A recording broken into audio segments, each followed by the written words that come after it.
Hi, my name's Elliot and welcome to Infernal Combustion. This is going to be the first of a series of videos where I document ongoing car projects that I have and future car projects that I've always wanted to do. I've always wanted to make videos.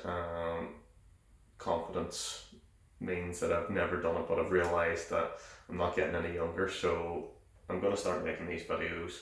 It's going to keep me accountable for the projects that I have ongoing. That if all of a sudden they stop happening and people start asking questions, then it's going to give me a bit of a kick up the hole that I need to do them.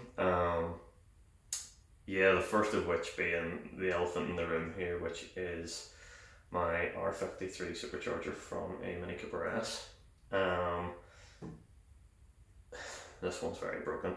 This one is completely seized, and it's hopefully going to be the basis of a supercharger kit for my Mk2 MX5.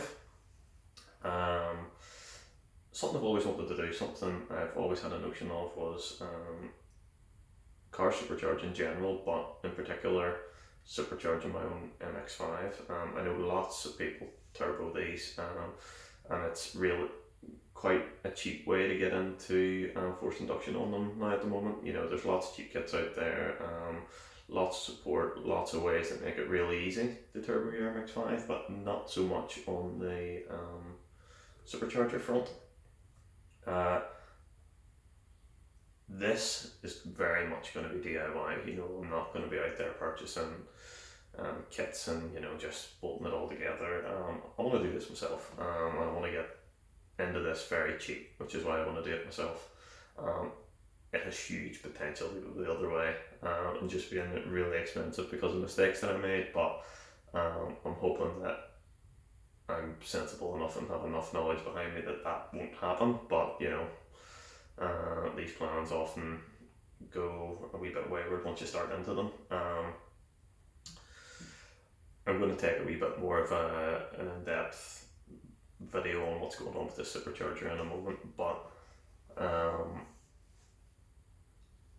I've seen kits go for like £3,000-4,000. Not the sort of money I want to be paying to supercharge mine, and this part in particular was very cheap.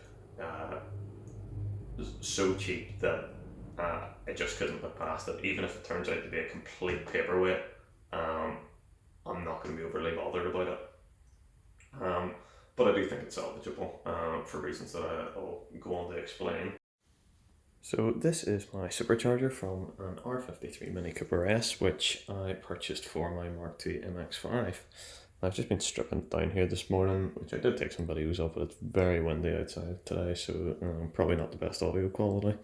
The problem with this being that if I turn, or try to turn this little gear here, the vanes or the rotors of the supercharger don't move. It's completely seized up. Now, the seller that I purchased this from, quote unquote, said that a bolt went into the intake system and there are pieces of shrapnel which are causing the rotors not to be able to turn. I've had a little look through this area. Now, it is quite difficult to see, so I'm probably going to have to get the torch in on this. I do see some scoring on the rotor vanes, and there are definitely pieces of shrapnel in there. Difficult to see on camera, but I get my face up to it, I can see them. Now, it shouldn't be too difficult to lock up the rotors on this with small pieces of shrapnel because the tolerance is meant to be 0.2 of a millimeter, which is very small, so it wouldn't take a large piece. I have taken apart the end casings just to see the condition. So this is the PTO end.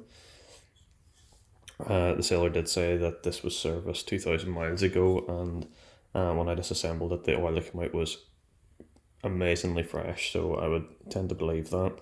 The gears, both here and on the inside, are in fantastic condition. There's no signs of wear whatsoever, and the seal, which might be a wee bit difficult to see in this light, in here is really clean, looks really fresh. I don't know if it has been replaced, but definitely not showing any signs of letting any oil through.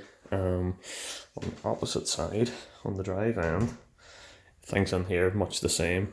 The oil that came out of here was really clean. That's just a bit of dirt from it sitting around. I've been dousing the house in WD-40 to try and clean off some of the dirt, because every time I touched it my hands were black. Really good condition of the gears in here too, both here and on these little pins that engage here. These little pins, sorry, that engage here. All looking really good in there. Lovely fresh oil that came out of it. Definitely serviced as recently as the seller had suggested. Problem being is that I need to get this rotor pack out. I had hoped taking this end casing off was going to release the entire rotor pack, or I would see some sort of fixings that would allow me to take that rotor pack out. It comes out in sort of a cassette. You can see here there's a little split, so somehow this does come out as a piece, which should allow me to clean in between it and take any shrapnel out that is lodged in there. Problem being is I'm not just seeing at the moment how to pop this rotor pack out. Nothing on this end to indicate that how it would come out, but what I do have a feeling is that I might need to purchase a gear or bearing puller, possibly both, and pop these off first. Potentially there's some fixings in behind there that would allow that rotor back to come out. There is a split line along here, so I think this should come out that way, but not just too sure on how that's done yet. One thing that does concern me about this is that when I look through that hole and I can see the scoring in here, is that this might be quite damaged. The rotors being the expensive bit and the bit that does all the work, but I don't think that's going to be a showstopper. I haven't confirmed any of this, but I am nearly sure that the M45 Supercharger in the Mercedes, although it doesn't have the same casing, may contain the same rotor pack. So if all else is lost and this rotor pack is scrap, the Mercedes ones seem to go for much cheaper.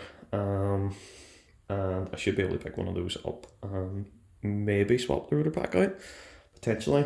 I could take this apart, take some shrapnel out, and this could turn freely.